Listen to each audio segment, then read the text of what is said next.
जय हिंद दोस्तों, आप सभी का स्वागत है आपके अपने YouTube चैनल बिहारी मीडिया में। मैं सनी देवल एक बार फिर आपके लिए एक ऐसा टॉपिक लेकर आया हूं जिसको देखकर आपका मिजाज गदगद हो जाएगा। चलिए, हम लोग कंप्लीट वर्ब जो भी पढ़े हैं पार्ट 1 से लेकर 14 तक, पिछले 1-2 दिन से क्लास नहीं है। इसके पीछे वजह है कि हम उस वर्ब को कंपाइल किए हुए और वो एक्सपोर्ट हो ही नहीं रहा है। 3 दिन से बार बार फेल हो रहा है, जिसकी वजह से मेरा मकसद था कि इस वर्ब को हम पूरा सिंगल टेक में रिकॉर्ड करते, मगर वो संभव नहीं होगा क्योंकि एक्सपोर्ट में प्रॉब्लम हो रहा है। तो हम इसको 2 से 3 पार्ट में कवर करेंगे। चलिए, इसको प्रैक्टिस है कंप्लीट वर्ब। अगर आप वर्ब पढ़े हैं तब तो सोने पर सुहागा है। अगर आप वर्ब नहीं पढ़े हैं तो दिमाग से सब कुछ डिलीट कर दिए, A to Z point delete कर दिए, कुछ भी याद रखने का जरूरत। बस हम जो क्वेश्चन करा रहे हैं उसको समझिए। अगर नहीं समझ में आ रहा है तो पहले एक बार जाकर वर्ब देख लीजिए। 1 से 14 तक एक एक टॉपिक लिया गया और लगभग क्या क्या है इस बैच में हम उसको डिस्कस करते हैं। चलिए स्टार्ट करते हैं, क्योंकि हवाबाजी करके कुछ हो नहीं सकता, आपको पढ़ना ही होगा। ये हम कंप्लीट वर्ब पढ़ेंगे इसमें, और ये प्रैक्टिस क्लास है मेरे भाई, प्रैक्टिस क्लास। यानी इसमें सिर्फ हम प्रैक्टिस करेंगे जो भी वर्ब का क्वेश्चन अभी तक। देखिए इसमें क्या क्या है, अब तक सभी परीक्षाओं के द्वारा पूछे गए प्रश्न, यानी अब तक जितना भी क्वेश्चन बन सकता था उतना। लगभग हमने प्रयास किया है 500 क्वेश्चन रखने का, मगर 500 नहीं है, 350 के करीब क्वेश्चन अभी तक हमको मिल पाया है। जो भी टीम हमारी तैयार करके दी है इतने ही दी। इसको 2 से 3 वीडियो में हम पूरा कंप्लीट करेंगे। ये महामैराथन है। अभी तक यूट्यूब पर इतना लंबा प्रैक्टिस वर्ब का किसी ने नहीं कराया। आप जाकर सर्च कर लीजिएगा, इतना लंबा वर्ब का क्वेश्चन, बाकी सब का कराया है मगर वर्ब का नहीं है। चलिए, प्रैक्टिस क्लास है, आपको पता ही है। आप लोग जाकर सर्च करिए सनी देवल, इंग्लिश बाय सनी देवल, जो कि मेरा नाम है। अब स्टार्ट करते हैं, टाइम वेस्ट ना करते हुए, क्योंकि टाइम वेस्ट करना खतरे से खाली नहीं। फाइंड आउट, फर्स्ट क्वेश्चन है, find out the helping verb and the main verb in this given sentence है। यानी इन सभी जो ये सेंटेंस दिया हुआ है, आपको इसमें हेल्पिंग वर्ब खोजना है मेरे भाई, उसमें हेल्पिंग वर्ब खोजना है और मेन वर्ब खोजना है। कौन सा हेल्पिंग वर्ब है और कौन सा मेन वर्ब, हम एक बार बता देते हैं। हेल्पिंग वर्ब बी का फॉर्म होता है, डू का फॉर्म होता है, हैव का फॉर्म होता है। मेन वर्ब उसको कहते हैं जिसका वर्ब फॉर्म बन जाए, जिसका V1 V2 V3 बन जाए, वो हेल्पिंग वर्ब हुआ, और सॉरी वो मेन वर्ब कहलाता है। चलिए, he is making a noise, वह हल्ला कर रहा है। देखिए, मेक का वर्ब का चौथा रूप बना दिया है, वर्ब का चौथा रूप, यानी V1 प्लस ing। जब V1 प्लस ing बना है तो यह आपका जिरंड भी हो सकता है मेरे भाई, और पार्टिसिपल भी हो सकता है। पार्टिसिपल दोनों का काम करता है। हम बताए थे अगर जिरंड का काम करेगा, अगर जिरंड का काम करेगा यानी नाउन का काम करेगा, तो इससे पहले एक भी हेल्पिंग वर्ब न होगा। चाहे पार्टिसिपल होगा तो इससे पहले एक भी हेल्पिंग वर्ब न होगा, मगर इस मेकिंग से पहले इज लगा दिया है। तो जैसे ही हेल्पिंग वर्ब आ गया तो ये वर्ब का काम कर रहा है, ये वर्ब का। और वर्ब में कैसा वर्ब, मेन वर्ब। इज क्या हो गया आपका, हेल्पिंग वर्ब हो गया। शुरुआत का 30, 40, 50 क्वेश्चन हमने बेसिक रखा है, सिर्फ हेल्पिंग वर्ब, मेन वर्ब और मॉडल से रिलेटेड क्वेश्चन रखा है। बाकी उसके बाद हम एडवांस लेवल पर आएंगे। तो ये हेल्पिंग वर्ब और मेन वर्ब आपका पहचानना सीखे। इज आपका हेल्पिंग वर्ब हो गया, मेकिंग आपका मेन वर्ब हो गया। आप लोग का भी जवाब यही है, सो देखकर बताइएगा। नेक्स्ट है, a letter was written by me, एक चिट्ठी मेरे द्वारा लिखी गई, यही है। रिटन, राइट, रोट, रिटन, जिसका वर्ब का दूसरा और तीसरा रूप बन सके वो अपने आप में मेन वर्ब होता है। देखिए, रिटन आपका क्या हो गया मेरे भाई, मेन वर्ब हो गया, और मेन वर्ब से पहले हेल्पिंग वर्ब। याद रखिएगा, एक वाक्य में सिर्फ एक ही मेन वर्ब हो सकता है। हेल्पिंग वर्ब 2, 3, 5 जितना मन उतना लिख सकते हैं, मगर जैसे ही बात मेन वर्ब की होगी तो वो सिर्फ सिंगल होगा, एक ही होगा। जैसे एक जंगल में शेर बहुत सारा हो सकता है मगर राजा सिर्फ हो गया, तो वही इस सेंटेंस का ये राजा होता है, और इसका हम वर्ब फॉर्म बना देते हैं। याद रखिएगा, वर्ब फॉर्म कभी भी याद नहीं करना है, यहीं से आप प्रैक्टिस कर करके सीखिएगा। Write, wrote, written, write, wrote, written. अब कहिएगा सर इसको याद करने का जरूरी था, तो नहीं। अच्छा ये बताइए तो रेगुलर वर्ब है या इरेगुलर वर्ब? जो लोग पढ़े हैं उनके लिए हम पूछ रहे हैं, रेगुलर है या इरेगुलर? रेगुलर वर्ब है या इरेगुलर? सो बताइए तो।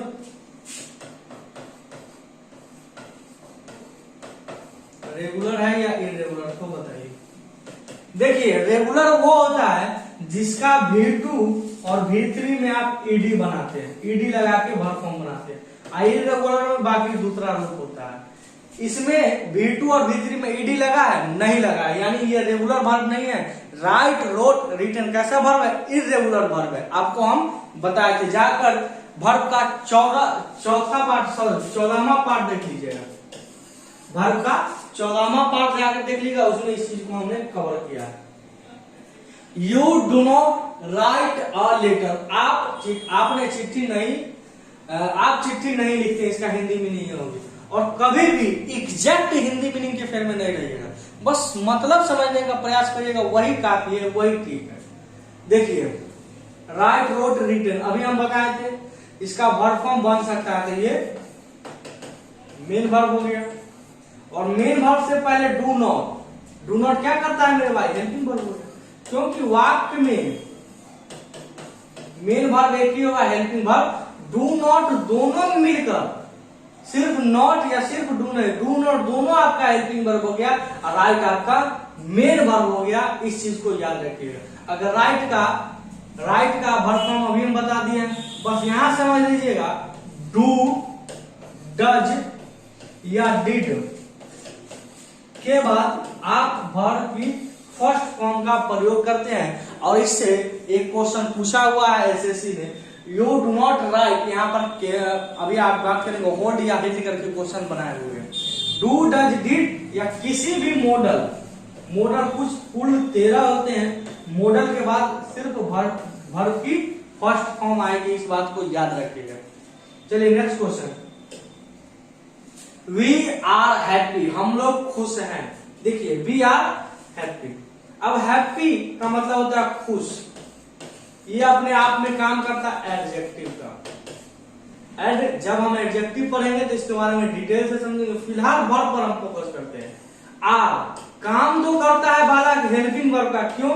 क्योंकि यह बी का एक फॉर्म है। बी का फॉर्म फुल 8 होता है, जिसमें is, am, are, was, were, be, did, be. ये 8 वो बी का फॉर्म होता है, जो काम तो करता है हेल्पिंग वर्ब का, मगर वाक्य में मेन वर्ब न रहने की वजह से खुद मेन वर्ब यानी खुद मालिक बन जाता है। ये काम करता है मेरे भाई हेल्पिंग वर्ब का, मगर कोई दूसरा मेन वर्ब न होने की वजह से ये काम करता है हेल्पिंग वर्ब का, मगर दूसरा हेल्पिंग वर्ब न होने की वजह से यह काम कर जाता है मेन वर्ब का। अमूमन आर काम करता है या कोई भी बी का फॉर्म हेल्पिंग वर्ब का, मगर वाक्य में कोई मेन वर्ब न रहने की वजह से खुद मालिक बन जाता है। हमने बताया था, अगर दुकान में मालिक अगर नहीं है, अगर स्टाफ है तो जाइएगा तो कुछ देर के लिए मालिक बना रहता है, मगर जैसे ही मालिक आ जाता है यानी मेन वर्ब आ जाता है, वो अपना फिर औकात पर आ जाता है और वह काम करता है हेल्पिंग वर्ब पर। यही कॉन्सेप्ट इसमें लागू था। देखिए अब आगे वही टाइप से हम बता दिए। We are celebrating the party. Celebrate आपका वर्ब की फर्स्ट वर्ब फॉर्म है, क्योंकि इसमें आईएनजी लगा हुआ है और उससे पहले हेल्पिंग वर्ब।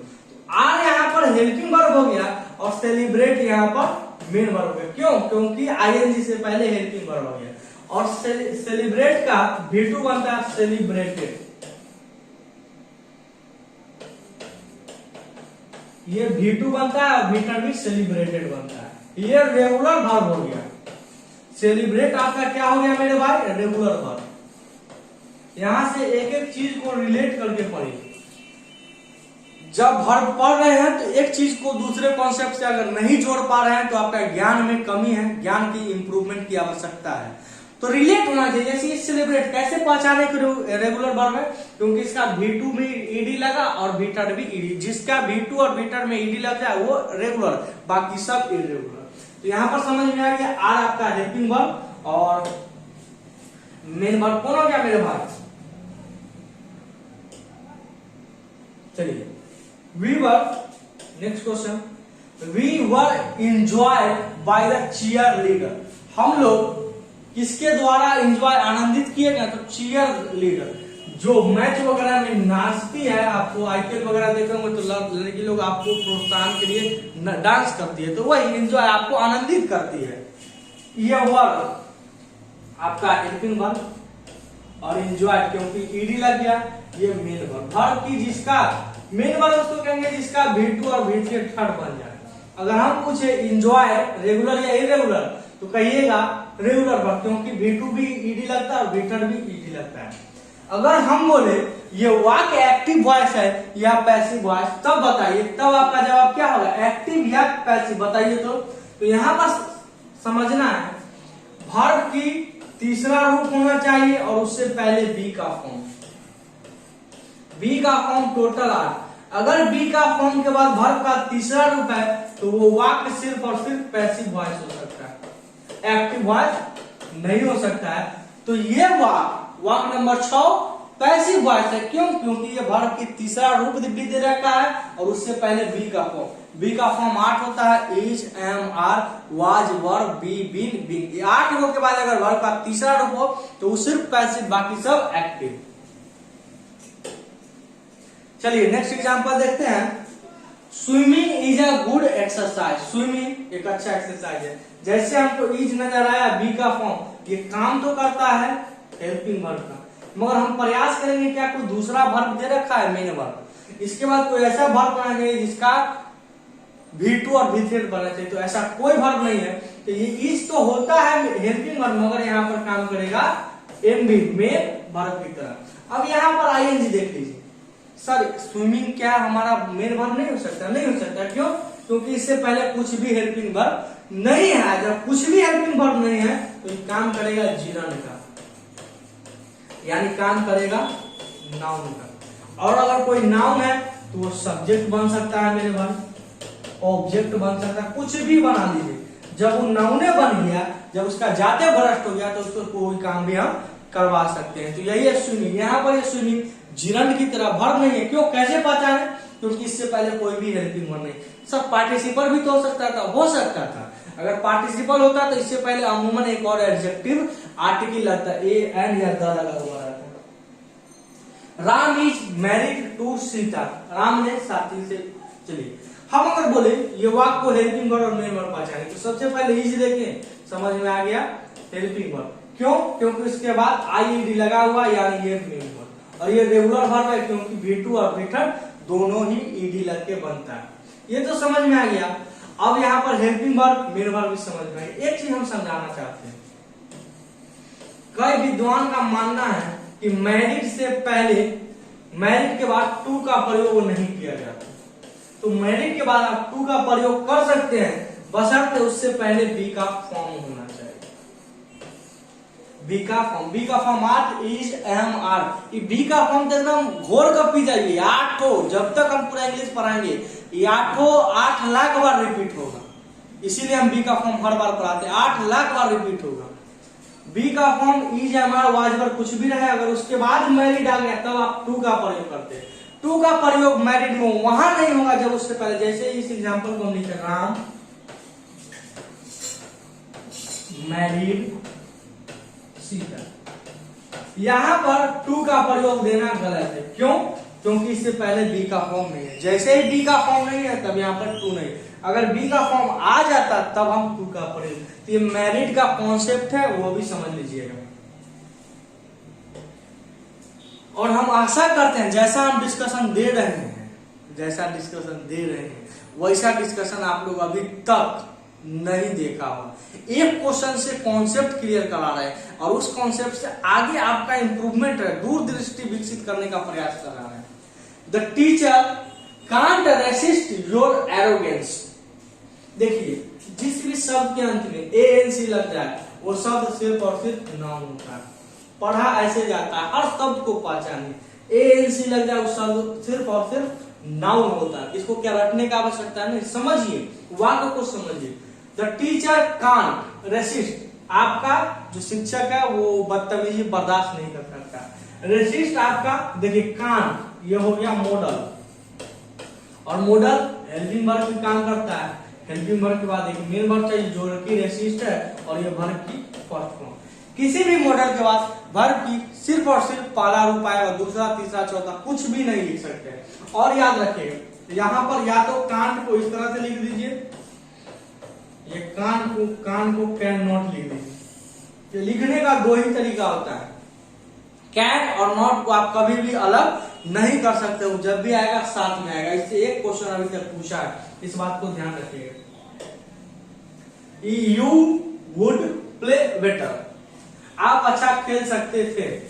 देखिए मॉडल आ गया वुड, तो वुड के बाद वर्ब की फर्स्ट फॉर्म, और मॉडल आपका हेल्पिंग वर्ब, तो ये पहले क्या आ गया मेरे पास मेन वर्ब। ये आसान क्वेश्चन, मॉडल को पहचानना बहुत ही आसान है। मॉडल कुल 13 होते हैं, मॉडल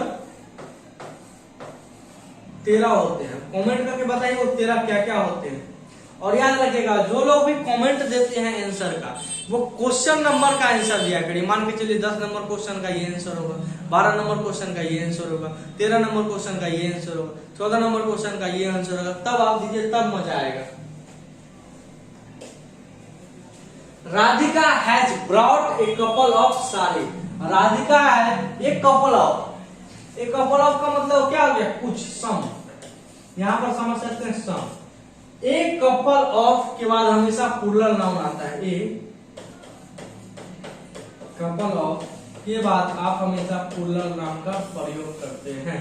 देखिए ये रूल एक निकल गया, ये सब्जेक्ट वर्ब एग्रीमेंट का है। तो क्या अब हम हर चैप्टर को पढ़ेंगे, इसी से निकलता है। हमको जरूरी नहीं है पूरा वर्ड, मगर जो चीज समझ सकते हैं, जहां से मलाई निकाला जा सकता है उसको तो निकालेंगे। एक कपल ऑफ के बाद प्लूरल नाउन। अब है आ गया, इसके बाद देखेंगे मेन वर्ब है कि नहीं, जिसका वर्ब की दूसरा और तीसरा। तो bring brought, bring brought irregular verb, क्योंकि इसमें ईडी लग के नहीं बना। जिसमें ईडी लग के भी2 और भीतर नहीं बनता वो आपका इरेगुलर वर्ब होता है। तो हैज आपका हेल्पिंग वर्ब हो गया और ब्रॉट आपका मेन वर्ब हो गया। क्लियर हो रहा होगा कॉन्सेप्ट। कुछ लोगों को लग रहा है सर क्या हुआ वाला क्वेश्चन बता रहे हैं, तो हम इसीलिए बता रहे हैं जब तक आपका बेसिक क्लियर नहीं होगा, कॉन्सेप्ट नहीं क्लियर होगा, बेसिक से प्रेम कर लीजिए, बेसिक से मोहब्बत हो गया जिस विद्यार्थी को, उसको किसी भी एग्जाम में स्कोर कर सकता है, उसके लिए कोई भी एग्जाम टफ नहीं होगा। Basic is the most important part of your study. आपके पढ़ाई का सबसे महत्वपूर्ण भाग होता है basic. My wife is cooking very well, मेरी पत्नी जो है खाना बहुत ही अच्छा बना रही है। देखिए इज आईएनजी, जैसे ही आईएनजी आया तो उससे पहले चेक करेंगे हेल्पिंग वर्ब है, इज हेल्पिंग वर्ब है। जैसे ही हेल्पिंग वर्ब है तो उसके बाद ये जो कुकिंग होगा वो मेन वर्ब का काम करेगा। और ये वर्ब की कौन सा रूप है, वर्ब का चौथा रूप, V1 में आईएनजी लगा। यहाँ पर ये कुकिंग वर्ब का काम कर रहा है, मगर ये हेल्पिंग वर्ब ना होता तब हम चेक करते जिरंड या पार्टिसिपल आखिर किसका काम कर रहा है, उस चीज को हम चेक करते हैं। अच्छा क्वेश्चन मजा आ रहा है कि नहीं सो बताइए, क्योंकि हमने ठाना ही है कि एकदम खतरनाक तरीका से पढ़ाना है, एक कॉन्सेप्ट को पढ़ाना है। चाहे आप किसी भी एग्जाम का तैयारी करते, चाहे इंटर लेवल पर हो, चाहे ग्रेजुएट लेवल पर, चाहे मैट्रिक, अगर एग्जाम में आपका इंग्लिश पूछेगा, इससे बाहर उसका औकात नहीं है पूछने का, इस बात को याद रखिए। यू मे से समथिंग, देखिए मॉडल आ गया में। अब सर आप कैसे पहचान जाते हैं कि मॉडल है, क्योंकि थोड़ा बहुत आपको भी सीखना होगा। मॉडल 13 होता है, क्या होता है 13, और मॉडल के बाद हमेशा वर्ब की फर्स्ट फॉर्म आती है। ठीक है, कोई दिक्कत नहीं। अब यहाँ पर समथिंग, सर समथिंग में भी तो लगा हुआ है आईएनजी, तो इसको काहे नहीं आप मेन वर्ब बनाते अगर इससे पहले हेल्पिंग वर्ब होता। तो इससे पहले कोई भी हेल्पिंग वर्ब नहीं है, जब नहीं है तो ये कह सकते हैं एक प्रकार का जिरंड है, एक प्रकार का जिरंड है। हालांकि ये जिरंड नहीं होता है, मगर समझ सकते हैं कि वो जिरंड है, कुछ देर के लिए समझ सकते हैं। तो मैं आपका हेल्पिंग वर्ब हो गया और से आपका मेन वर्ब हो गया। यहाँ पर तक देखिए, मिला लीजिए आप लोग का सही क्या है। मे आई कम इन सर, देखिए इंट्रोगेटिव सेंटेंस हो गया।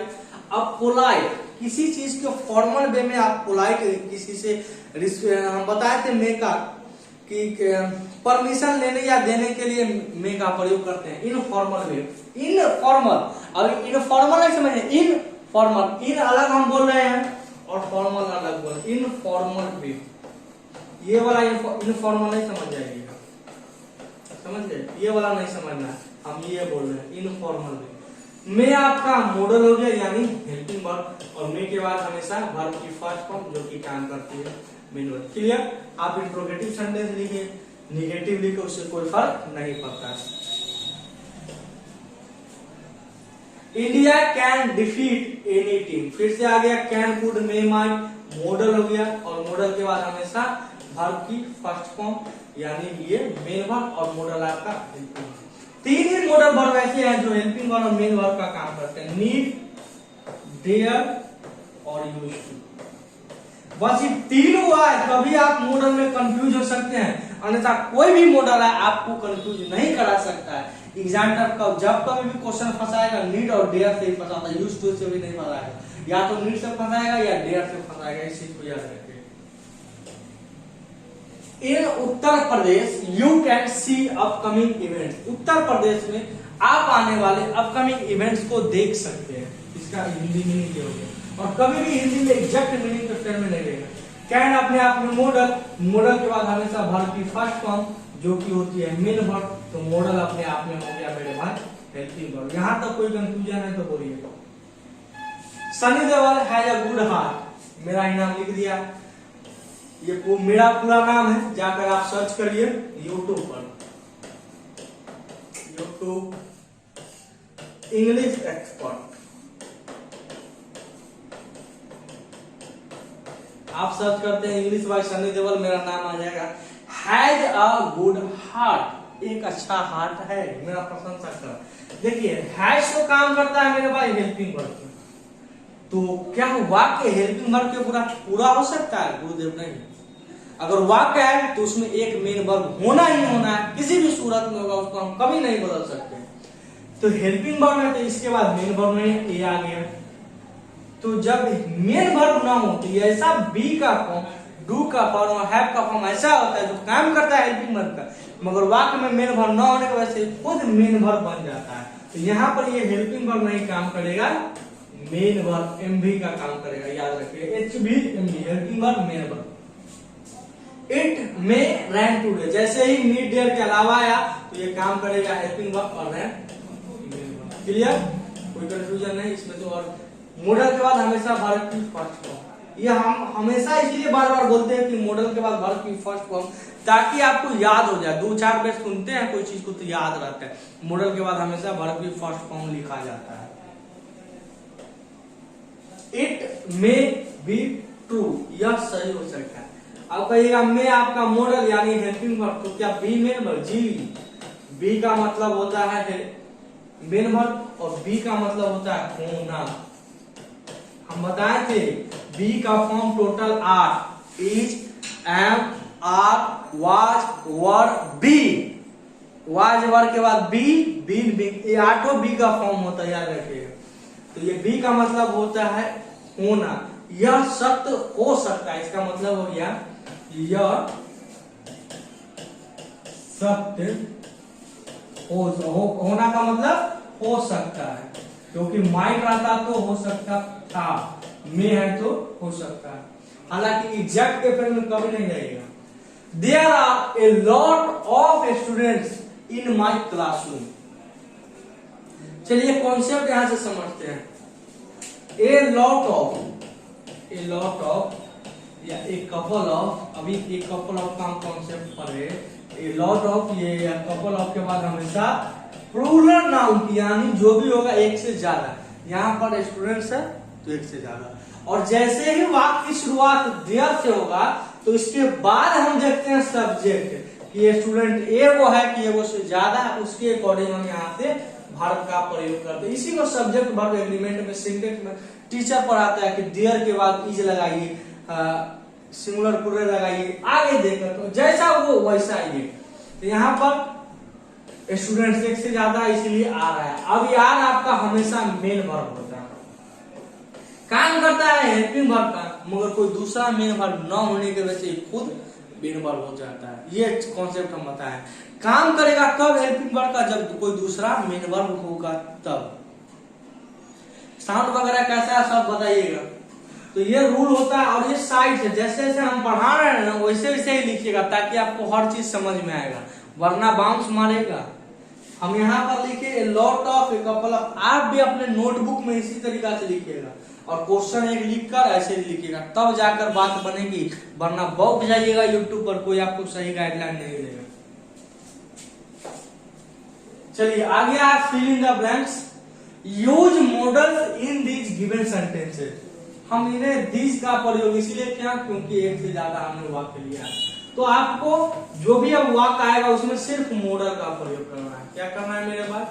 मॉडल का। मॉडल कुल 13 होते हैं। क्या ऑप्शन दे रखा है? हाँ, यहाँ पर हमने ऑप्शन भी दिवाया है, मे या कैन। जो सही लगे दोनों में से ही चुनना है, तीसरा किसी भी मॉडल का प्रयोग वाक्य में नहीं करना है। चलिए, dash I go out sir, जैसे ही पोलाइट रिक्वेस्ट करते हैं ना, कैन फ्रेंडली रिक्वेस्ट के लिए होता है। जब आप किसी से दोस्ताना रूप से परमिशन लेते हैं, मगर फॉर्मल वे में आपको मे का प्रयोग करना उचित है। तो यहां पर होगा मे आई, यहां पर होगा मेरे पास मे आई कम इन सर, मे आई गो आउट सर। यहां पर इसका मीनिंग ये होगा। गांधी जी यूज, अब याद रखिए, गांधी जी मर गए हैं, यानी अब वो जिंदा नहीं हो गए, वो चले गए, इस पृथ्वी पर नहीं है। तो यूज टू हमेशा पास्ट की आदत को बताता है। यूज और टू हमेशा साथ में आता है और इसके बाद आप हमेशा वर्ब की फर्स्ट फॉर्म। तो यहाँ पर इस ऑप्शन में यूज दे रखा है, तो आगे 2 + V1 यानी कि टू वॉक होगा। क्या होगा मेरे भाई? Gandhi ji use to walk in the morning, सुबह में टहलने का प्रयास करते थे।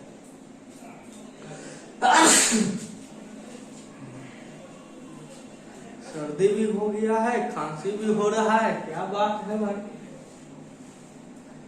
Children dash obey the traffic rules.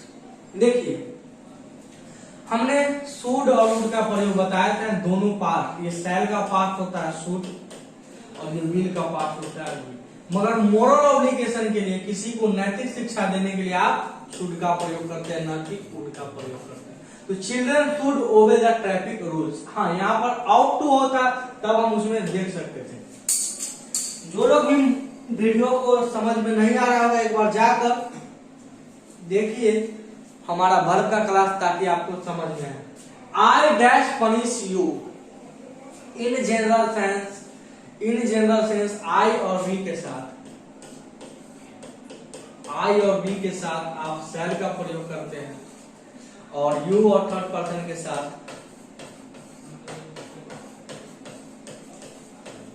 आप विल का प्रयोग करते हैं। यह जनरल सेंस। मगर डीटीपीसी वाक्य में हम बताए थे, डिटर्मिनेशन, थ्रेट, प्रॉमिस, कमांड। डीटीपीसी वाक्य में उल्टा हो जाता है। आई और वी के साथ आप विल का प्रयोग करते हैं, और यू और थर्ड पर्सन के साथ आप शैल का प्रयोग करते हैं। आई डैश पनिश यू, मैं आपको दंड दूंगा। तो ये कहीं ना कहीं थ्रेट है, धमकी है। तो यहाँ पर शैल का प्रयोग नहीं, यहाँ पर होगा विल का, क्योंकि वो वाक्य हो गया डीटीपीसी वाक्य। और जो भी मॉडल लगभग हमको लगता है 5वां या 6ठा क्लास में होगा, पार्ट 6 या 6 में इसका कॉन्सेप्ट होगा। तो यहाँ पर विल होना ज्यादा सही है। She said that she do the task. अब यहाँ पर है विल या वुड का प्रयोग करेंगे, तो ये पार्ट है और ये, हाँ, यहाँ पर फिल इन द ब्लैंक्स होना चाहिए। She dash do the task, यहाँ पर फिल इन द ब्लैंक्स छोड़ दिया गया है।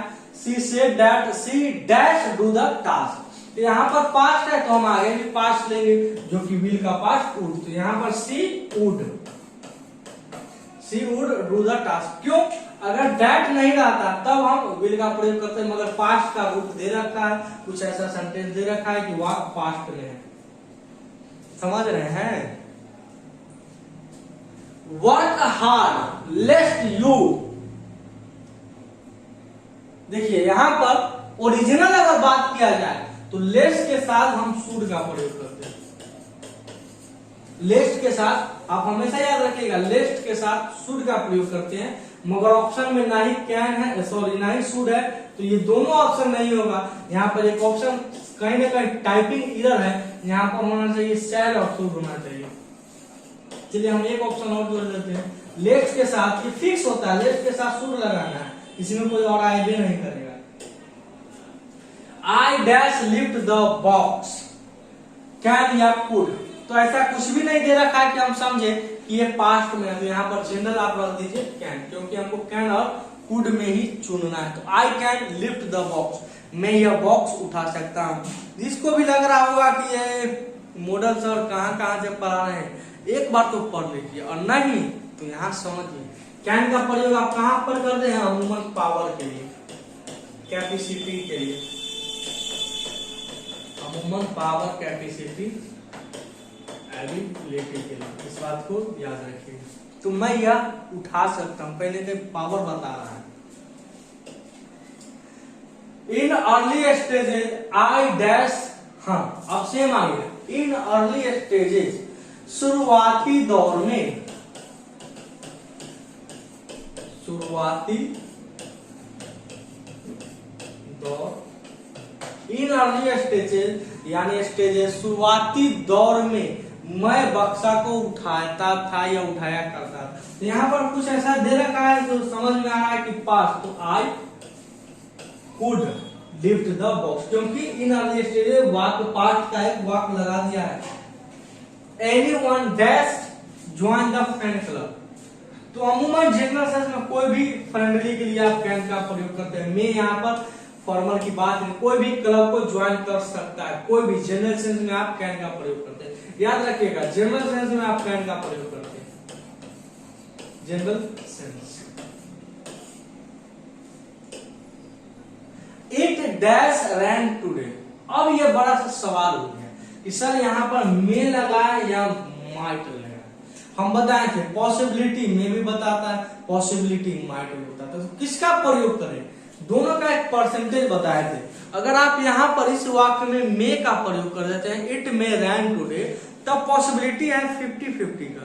मगर आप प्रयोग करते हैं माइट का, तो पॉसिबिलिटी है 9 के बराबर आज बारिश होने की, 10% भी चांस नहीं है बारिश।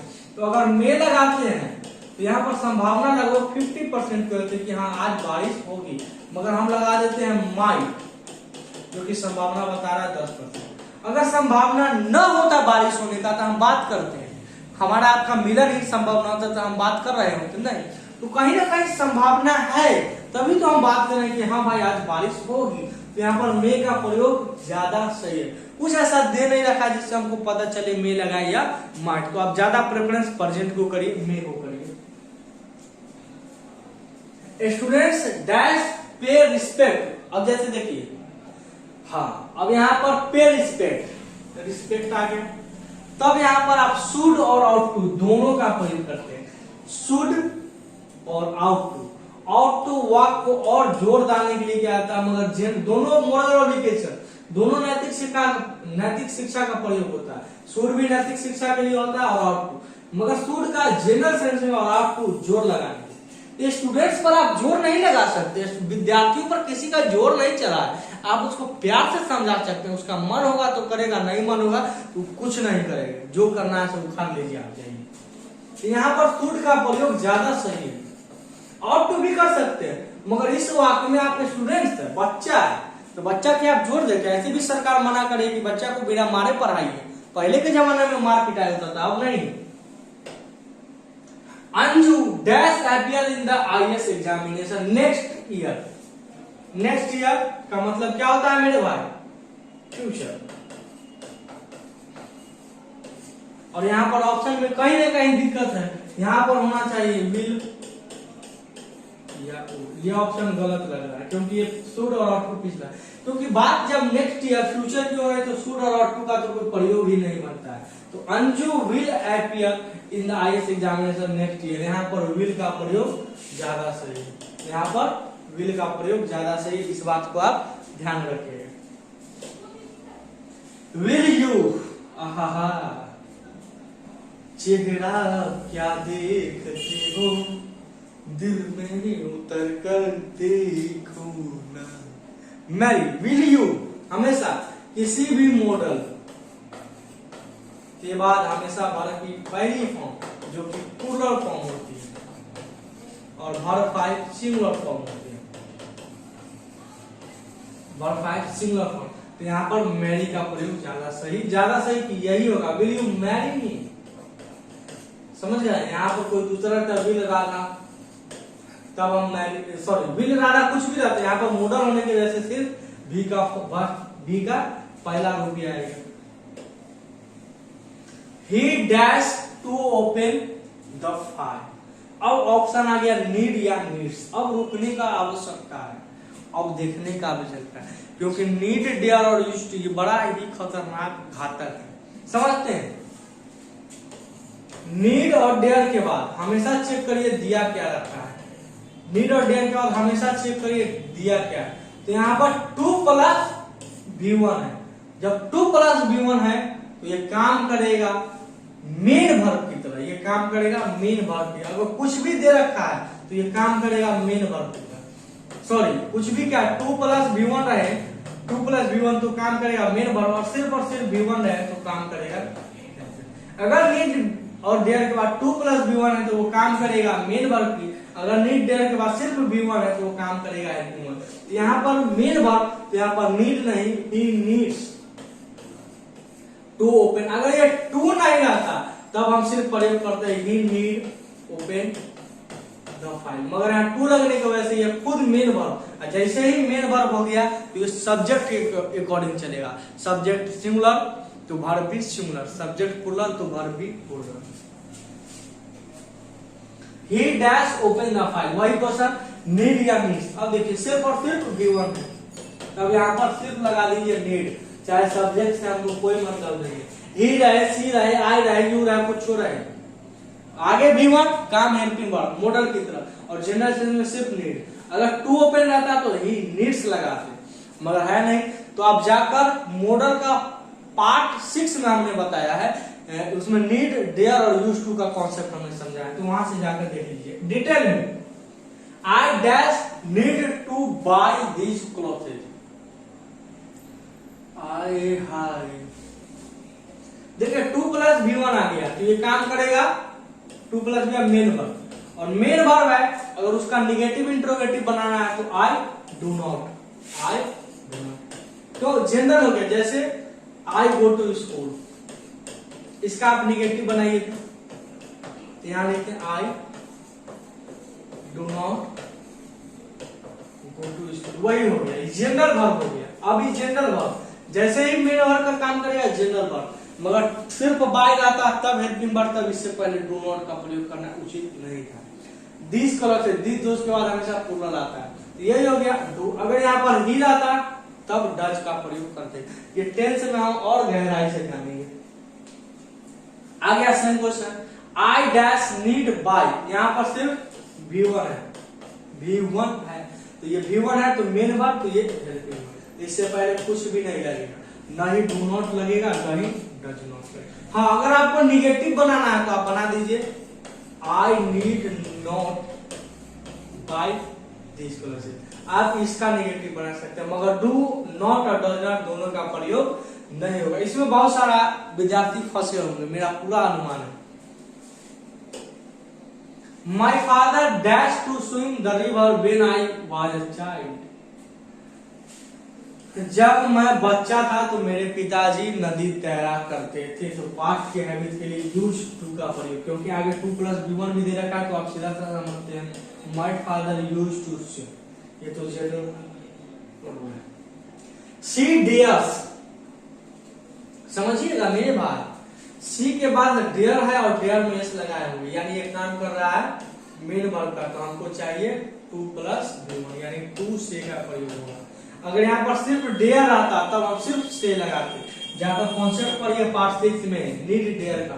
अब आ गया सी डेयर, अभी जैसे ही डेयर आया तो ये हेल्पिंग वर्ब, हम बताए थे नीड और डेयर हेल्पिंग वर्ब का भी काम करता है और मेन वर्ब का। कब हेल्पिंग वर्ब, कब मेन वर्ब, आगे 2 + V1, अगर 2 + V1 है तो वो मेन वर्ब, अगर सिर्फ V1 है तो हेल्पिंग वर्ब। तो यहाँ पर अगर सी डेयर से समथिंग, उसमें कुछ कहने की दुस्साहस की है या किया है। The letter dash be deliver by tomorrow, जैसे ही टुमारो आ गया general sense, the letter will be deliver, क्योंकि आई और बी के साथ शैल, बाकी यू और थर्ड पर्सन के साथ डीटीपी वाक्य में पढ़ता है, जनरल सेंस में ये होता है। विल बी डिलीवर्ड, ये पैसिव वॉइस है क्योंकि ईडी लगा हुआ है, वर्ब की फर्स्ट फॉर्म। अब कहिएगा गुरुजी कि मॉडल के बाद तो सिर्फ V1 आता है, V3 कैसे लगा दिए? तो मॉडल का जब पैसिव बनाते हैं तब उसमें हम बी एगो जोड़ का तब वर्ब का तीसरा रूप लिख सकते हैं, डायरेक्ट नहीं लिखे हैं। इससे पहले वो बी जोड़ रहे, देखिए बी जुटा है, तभी हम इसका वर्ब का तीसरा, बिना जोड़ने कोई उपाय नहीं है। कहा जाता है मनुष्य को कभी भी अहंकार नहीं करना चाहिए। अकेले आप जीवन में कुछ नहीं कर पाएगा, सहायता का, सहयोग का, एक टीम का जरूरत पड़ता ही है। उसको सम्मान दीजिए तभी आप आगे बढ़ सकते। No one dares challenge me, कोई मुझे चैलेंज नहीं कर सकता है। तो ऐसा कुछ भी नहीं दिया जब हम समझे कि ये पास्ट में है कि प्रेजेंट में है, इन जनरल सेंस हम कैन का प्रयोग करेंगे। No one can challenge me, और मॉडल के बाद हमेशा वर्ब की फर्स्ट फॉर्म आएगी। समझ में आ रही होगी। He dash copy out the whole pages, वो पूरे पेज को कॉपी कर सकता है। तो इन जनरल सेंस में आप कैन का प्रयोग कर सकते हैं। कुड क्यों नहीं लगा? इसीलिए क्योंकि ऐसा चीज नहीं दे रखा जिससे हम समझे कि ये पास्ट में है कि प्रेजेंट में। My brother dash me to fight with me, देखिए ऑब्जेक्ट आ गया मी, और उसके बाद देखिए 2 + V1, जैसे ही 2 + तो माई ब्रदर मेन वर्ब की तरह काम करेगा, और मेन वर्ब के लिए यहाँ पर होना चाहिए dares. My brother dares me to fight, क्योंकि आगे टू फाइट, अगर टू फाइट नहीं सिर्फ फाइट रहता तब यहाँ पर प्रयोग करते हैं हेल्पिंग वर्ब जनरल मॉडल की तरह डेयर, मगर आगे 2 + V1 है यानी वो इंफिनिटिव है, तब हम पढ़ेंगे डेयर्स, क्योंकि ये सब्जेक्ट के अकॉर्डिंग चलेंगे। If I were a fly, अगर मैं किसी भी काल्पनिक वाक्य इमेजिनरी सेंटेंस में आप किसी भी सब्जेक्ट के साथ वर का ही प्रयोग करती है, कंडीशनल सेंटेंस का रूल है। कौन सा मेरे भाई? Conditional sentence. कंडीशनल जो कि एक टेंस का ही रूप है, मगर अब टीचर इसको चैप्टर अलग करके पढ़ाता है, कंडीशनल सेंटेंस अलग chapter. If I were A fly, अगर मैं एक मधुमक्खी या उड़न छू होता तो मैं भी उड़ता, तो आई वुड, क्योंकि यहाँ पास तो आगे भी पास। याद रखिएगा प्रेजेंट और पास्ट का कॉम्बिनेशन कभी बढ़िया नहीं माना गया। प्रेजेंट और पास्ट का कॉम्बिनेशन कभी भी बढ़िया नहीं माना गया है, वो हमेशा विरोधी रहा है, कभी एक मत नहीं हो सकते। मेरे महबूब dash can ask a question, देख लीजिए मेरे महबूब, यहाँ पर कैन लगाएंगे क्योंकि कैन आगे दे ही रखा है, तो दो कैन का प्रयोग क्यों करेंगे? ये कैन यहाँ पर नहीं होना चाहिए। अब यहाँ पर कैन लगाएंगे। जनरल सेंस में मेरे महबूब मेरे पिया एक क्वेश्चन पूछ सकते हैं, तो आप जनरल सेंस में कैन का प्रयोग कर सकते हैं। और कैन नॉट तो यहाँ पर इसलिए भी नहीं होगा क्योंकि कैन नॉट अलग अलग, कैन और नॉट को कभी भी आप अलग नहीं लिख सकते हैं। जब भी आएगा या तो ऐसे लिखिए या कांट ऐसे लिखिए। Neelu dash Mary Rakesh next year, next year की बात कर रहा है, नेक्स्ट मंथ की बात कर रहा है, अगले महीने की बात कर रहा है, तो इन जनरल सेंस में नीलू शैल मैरी।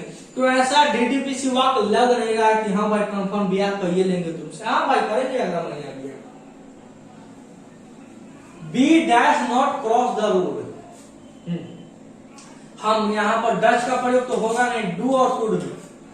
रोड क्रॉस करने की बात हो रही थी, जो मोरल ऑब्लिगेशन है, क्या है? नैतिक शिक्षा है, मोरल ऑब्लिगेशन नैतिक शिक्षा, और नैतिक शिक्षा का शुड, वी शुड नॉट, यहाँ पर होगा we should not cross the road. यहाँ पर समझ में आ गया होगा, कोई कंफ्यूजन नहीं, क्योंकि moral of duty moral obligation के लिए शुड का प्रयोग। We can able to next thing, वाह वाह वाह वाह, कहां से कौन टाइप किया भाई इतना गलत एग्जांपल। वी कैन भी लगा दिया, एबल टू भी लगा दिया, नेक्स्ट भी लगा दिया, भाई पागल कर देगा हमको। कैन कुड के साथ एबल टू और एबल टू का प्रयोग तो आप करते नहीं, याद रखिए कैन और कुड के साथ आप एबल टू या अनेबल टू का प्रयोग नहीं करना है, का प्रयोग या तो आप हटा दीजिए वी कैन एबल टू हटा दीजिए और मेक्स में सिर्फ ऐसा चाहिए, क्योंकि मॉडल में सिर्फ भी वर्ब की पहली फॉर्म, पांचवा form. We can make this building, अगर आपको एबल टू लिखना है तो कैन को हटाइए, आप लिख सकते हैं वी आर, लिख देते हैं शुरू से, we are able to, to के बाद हमेशा वर्ब की first form, to make building. इसको या तो इस तरीका से लिखे, या we are able to make building, हम लोग इतना योग्य है कि हम इस बिल्डिंग को बना सकते हैं। इट मे पॉसिबली हैपन, या संभवतः हो सकता है, हो सकता है, कुछ भी हो सकता है। अरे बेवला, मे माइट के साथ लाइकली पॉसिबली का प्रयोग नहीं होता है, मे माइट के साथ लाइकली पॉसिबली का प्रयोग नहीं होता है। तो यह आपका पॉसिबली हटा लीजिए, इट में हैपन, या हो सकता है। अब ये सही है, या लाइकली लिखना है तो मॉडल को हटाकर it was possibly to happen इस तरह से लिख सकते हैं। बी का फॉर्म जोड़कर बना दीजिए, समझ में आ गया। तो एक बेसिक हमने आपको समझा दिया, वर्ब की बेसिक को कंप्लीट किया। अब इसके बाद हम लोग देखते हैं एडवांस लेवल की कुछ क्वेश्चन को, क्योंकि गहराई एग्जाम में वहीं से आती है, और जितना भी हम पढ़ाए हैं उससे बाहर कभी भी नहीं पूछेगा। ये 50 क्वेश्चन आपका कंप्लीट हुआ, आगे देखते हैं। चलिए देखिए, अब कुछ आगे है एडवांस लेवल का क्वेश्चन जो आपके एग्जामिनेशन में लिया गया है। ये अमूमन हर बुक से हम क्वेश्चन उठाए, चाहे आप लूसेंट हो, चाहे एमबी पब्लिकेशन हो, या एसएससी का प्रीवियस हो, किरण हो, नीतू मैम हो, गोपाल वर्मा हो, जदीद से जितना भी राइटर अभी तक कंपटीशन के क्षेत्र में एक महत्व रखता है, उन सभी बुक से हमने लिया है क्वेश्चन। तो अगर कुछ क्वेश्चन मैच करे तो ये नहीं टेंशन लीजिएगा कि सर कॉपी की, क्योंकि क्वेश्चन प्रीवियस ईयर होता है, हर बुक, मेरे पास भी बुक होता है सभी राइटर्स की, उनसे हमने क्वेश्चन तैयार किया है। ये एडवांस लेवल का है, क्वेश्चन आया हुआ है, देख लीजिएगा, ए बी सी डी करके ऑप्शन में पढ़ते हैं। Find out the error part of the following sentences, यानी दिए गए सेंटेंस में हमको इरर ढूंढना है कि कहां आखिर गलती है। चलिए हम सबसे पहले समझा देते हैं। ये आपका फर्स्ट पार्ट होता है, यहाँ पर घेरा हुआ है, एक पार्ट ऑप्शन नंबर ए, दूसरा ये रहा दूसरा पॉइंट यानी बी, और यहाँ पर 3, 4, यहाँ पर ए बी सी डी करके भी आपको दिया हुआ रह सकता है वो एग्जामिनर। और नो इरर ये 5वां पार्ट हो गया, समझिए। हम 5 नहीं लिखवाए हैं जान से, क्योंकि नो इरर पे 5 देना उचित है। अमूमन 4 ऑप्शन आता है, बैंकिंग में 5 क्वेश्चन आता है, समझिएगा। अब हम स्टार्ट करते हैं एक एक टॉपिक को, इसको हटा देते हैं।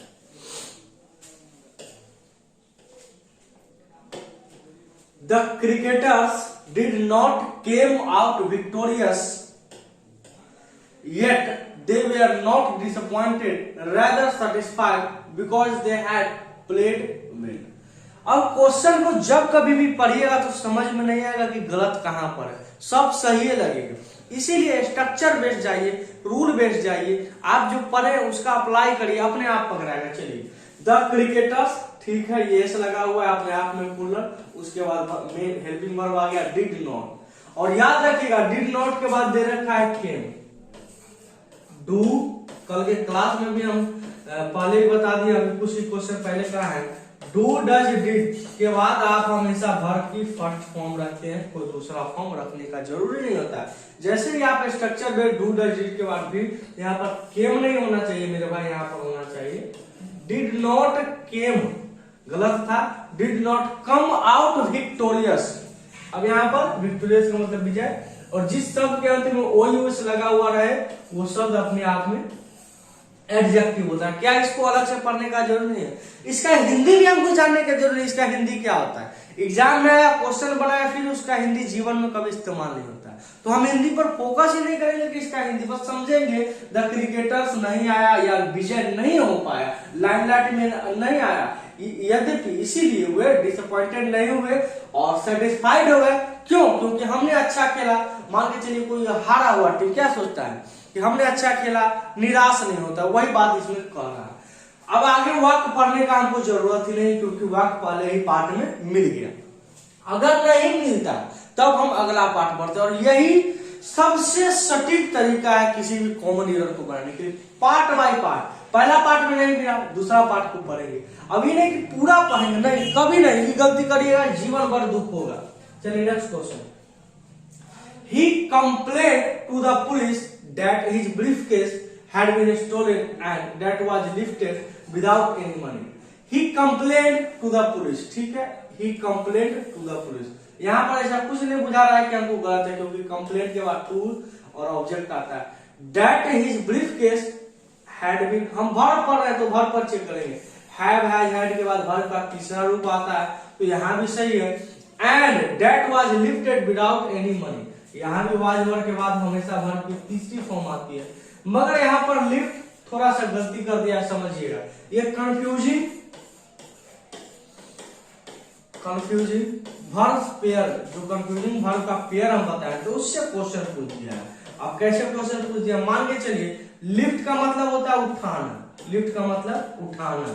यहाँ पर उसका बीटा और बीटू बनेगा लिफ्टेड. मगर पैसे को एंड देखिए ही कंप्लेन टू द, उसने पुलिस में कंप्लेन किया दैट हिज ब्रीफकेस हैड, उसका पर्स चोरी हो गया, and that was lifted without.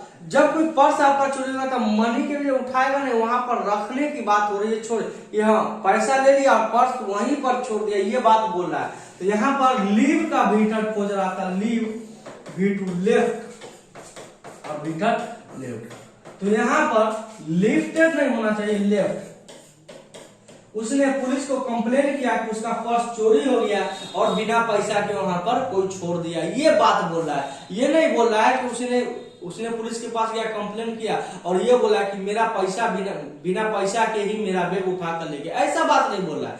जब बिना पैसा के ही आपका बैग उठा कर ले गया या पैसा के साथ ही ले गया तब तो आपको दिक्कत ही नहीं होता, मगर यहाँ दिक्कत था लेफ्ट. तो यहाँ पर सही वर्ब फॉर्म होना चाहिए लेफ्ट, क्योंकि हम वर्ब पढ़ रहे हैं तो वर्ब पर ही फोकस करेंगे.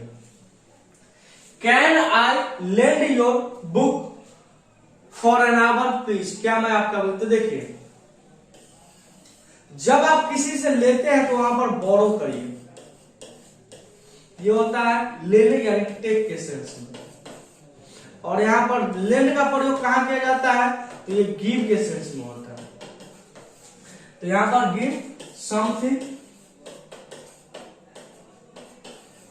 फ्रॉम समवन, किसी चीज से आप लेते हैं, और गिव के साथ टू आता है, समथिंग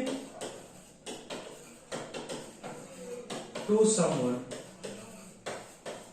सो याद रखिएगा गिव के साथ टू आता है और टेक के साथ फ्रॉम. किसी लेने, जैसे आप पत्र वगैरह लिखते हैं, लेटर लिखते हैं तो स्टार्ट करते हैं फ्रॉम, कहां से आया है, और टू, ये दो शब्द का प्रयोग करते हैं.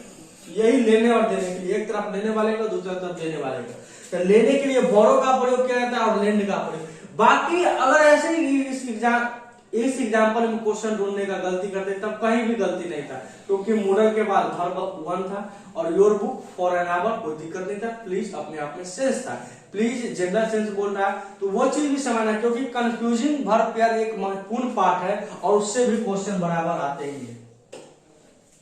The manager called the clerk and said whether he was in the habit of sleeping at home and at home as well. The manager called the clerk. ठीक है, called V2 आ गया, called किसको बुलाया, clerk. and अब verb का दूसरा sentence से start होता है वाक्य, and said whether, याद रखिएगा said whether नहीं होता है, said that होता है, और ask के साथ आप whether का प्रयोग करते हैं.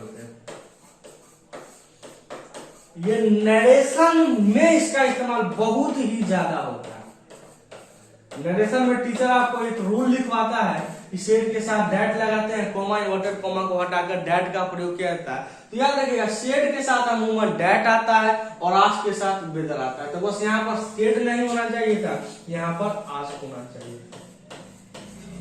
आप कहिएगा गुरुदेव ये हमको पता ही नहीं था, तो ये आप पढ़ लिए, पहली बार था, जान लिए, अब कभी भी एग्जाम में आएगा तब भूल पाइएगा, नहीं भूल पाइएगा.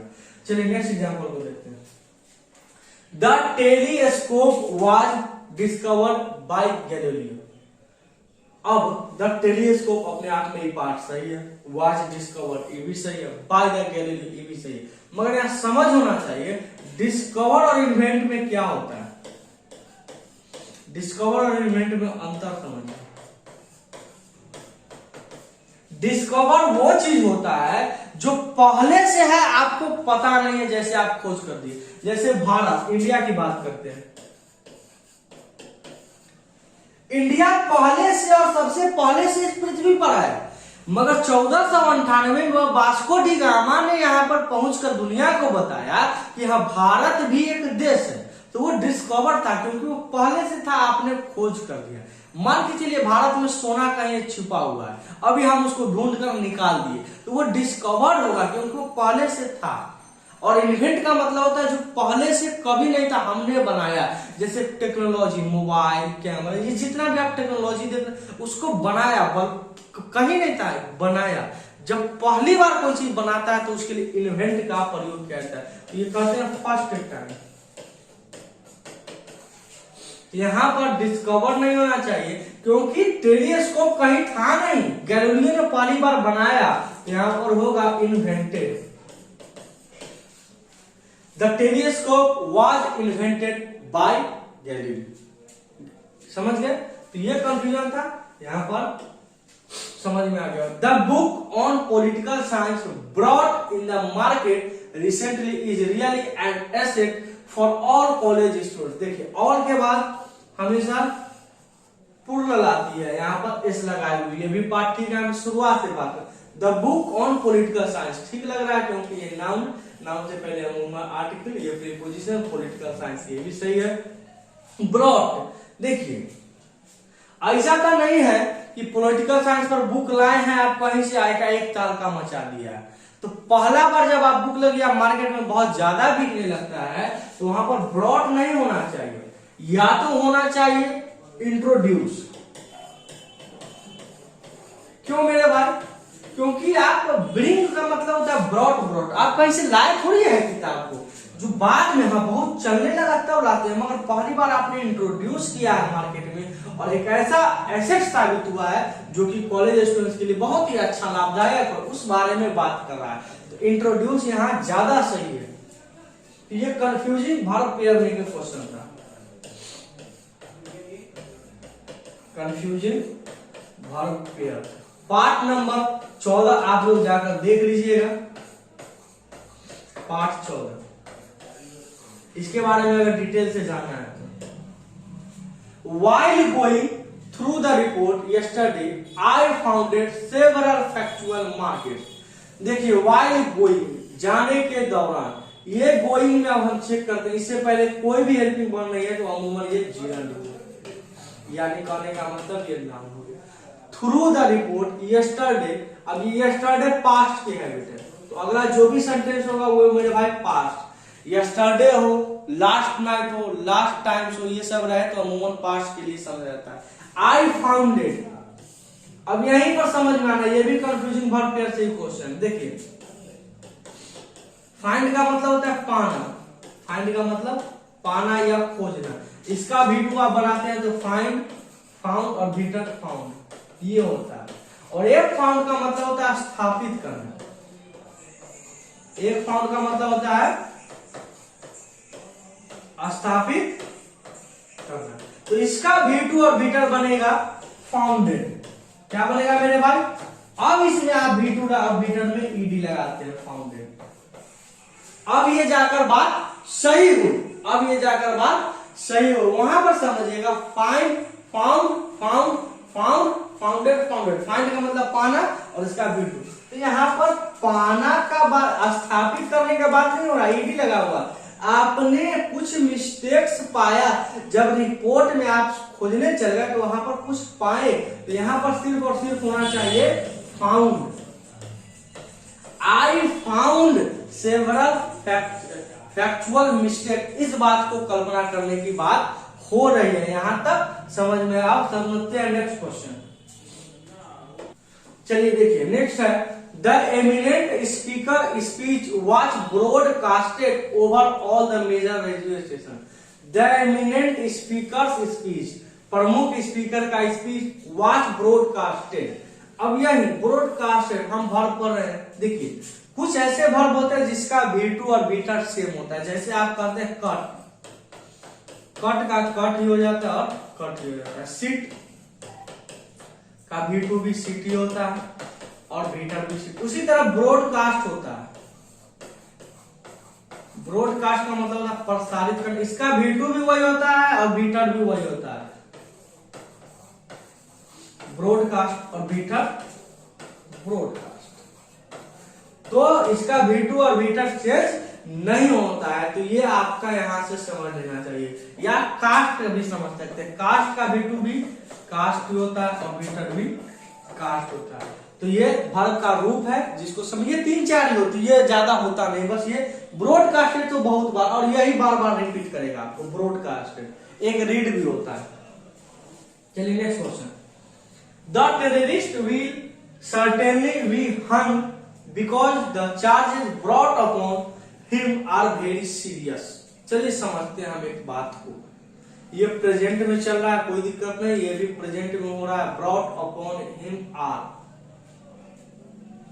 देखिए ये जो आ आया है ये द चार्जेस के लिए आया, the charges are very serious and hung because brought upon him, ये इसके लिए आया। अब एक बात समझते हैं, ये भी कंफ्यूजिंग वर्ब का है, बी हंग। हैंग का मतलब समझते हैं, हैंग का मतलब दो तरीका से बनता है, एक होता है लटकाना, जो आप कपड़ा वगैरह लटकाते हैं उसके सेंस में, और दूसरा होता है फांसी पर लटकाना, फांसी पर